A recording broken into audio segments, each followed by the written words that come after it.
Sa tingin nyo, ako nga ba talaga ang dahilan na paghiwalay nila? Ay, hello, good morning! Actually, yung dami kong natatanggap na message na puro pambabash dahil daw ako daw yung dahilan kung bakit naghiwalay si Boy Tapang and si Cherry White. So, sasabihin ko na yung totoo. Sa tingin nyo, ako nga ba talaga ang dahilan na paghiwalay nila? Hindi po ako yung dahilan ng paghihiwalay ni Boy Tapang and ni Cherry White. Sa totoo nga lang po, ay nalungkot din po ako nung nalaman ko na naghiwalay na sila. Dahil naramdaman ko po at alam ko po yung feeling na masaktan at maiwan. Lalo na po at nakikita ko po talaga na talagang mahal na mahal ni Ronnie si Cherry White. So, syempre nakakalungkot lang po na sa mga masasayang vlogs nila, biglang na magbe-break sila nang hindi natin alam yung dahilan. So, siguro, privacy na nila yun, syempre. Pero, hayaan na lang natin sila kung saan sila magiging masaya, kung saan mas makakabuti yung career nila. So, siguro wag na lang natin sila dalawa i-bash. Lalo na ako. Kasi, ako na natutulog ng walang kamalay-malay, bigla ako i-bash ng maraming tao na marami ako nakikita sa message request na pinagmumura ako ng mga tao. So, guys, wala po akong kinalaman. Malinis po ang aking puso na hindi po talaga ako yung dahilan ng paghihiwalay nila. Kaya, sana po, wag niyo na po akong i-bash kasi nananahimik na rin po ako. And lastly, I just want to say sorry to Boy Tapang because sa mga past days na sinabi ko sa kanya na naglabas ako ng hinanakit, sama ng loob ko sa kanya, sa ginawa nilang dalawa. Pero, past is past. Don't bring the past. So, for me, I think na kalimutan na lang yung mga nakaraan. So, ako wala po akong sama ng loob sa kanilang dalawa. So, para sa akin po, ngayong kasi malapit naman na yung birthday ko. So, kinakalimutan ko na lang. So, magbagong buhay na. Ang payo ko naman po kay Boy Tapang is, lakasan mo lang yung loob mo kasi yung nararamdaman mo, naramdaman ko na yan before. So, syempre, talagang sobrang sakit talaga niyan. Kasi minahal mo yung tao eh. Pero, ang payo ko nga lang sa'yo is lakasan mo yung loob mo, may family ka, mag-focus ka sa career mo. So, kung anong gusto mo, gawin mo. And, sa tingin ko lang ha, hindi siguro siya yung tamang babae para sa'yo. Kasi tandaan nyo po, walang dahilan. I mean, sa isang relasyon po, kahit anong problema yan, aayusin at aayusin yan kung mahal nila yung isa't isa. Pero kung yung isa lang yung nagmamahal, talagang hindi po mag-work yan. So, ayun, yun lang naman yung payo ko kay Boy Tapang. Sa mga bashers ko po, sana po tingnan nyo po muna yung side by side bago po kayo mag-comment.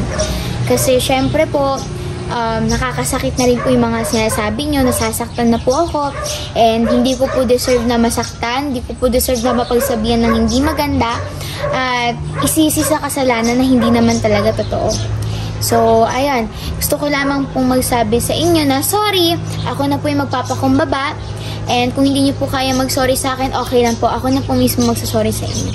Yun lang po, thank you. Hi guys! So, ito yung lagi kong nilalaro. Kapag naboboard ako, wala akong ginagawa. Ito guys, is yung Masaya Game. Masaya Game. So, dito guys, marami pong mga laro dito. Ayan, super daming laro dito. Na pwede kang, may pang shopping, ganon. So, ito, ang first favorite na nilalaro ko talaga dito is etong Mines. So, maglalaro tayo ng Mines.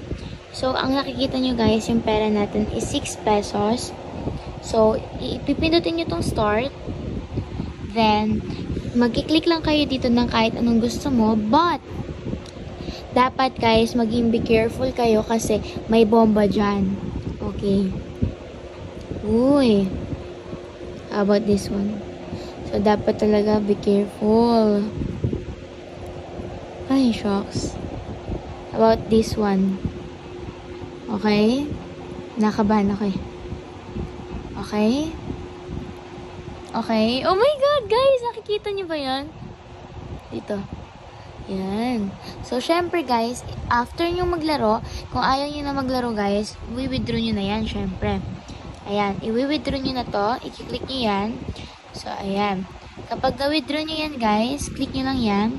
Then, dadagdag yung pera natin. Yung 5 pesos natin naging 6 pesos. So, ganito yung pinaka-favorite kong laro. Meron pa akong isang favorite na laro eh. So, mag-exit tayo sa room.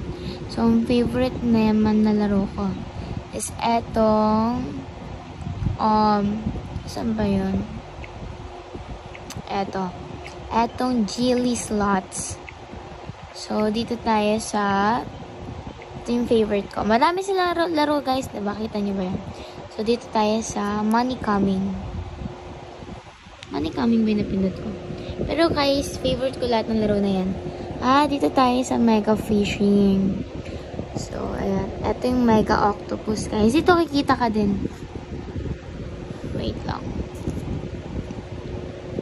Ayan. I-continue natin siya. Real money mode. So, parang ganyan lang siya, guys. Babaril ka lang.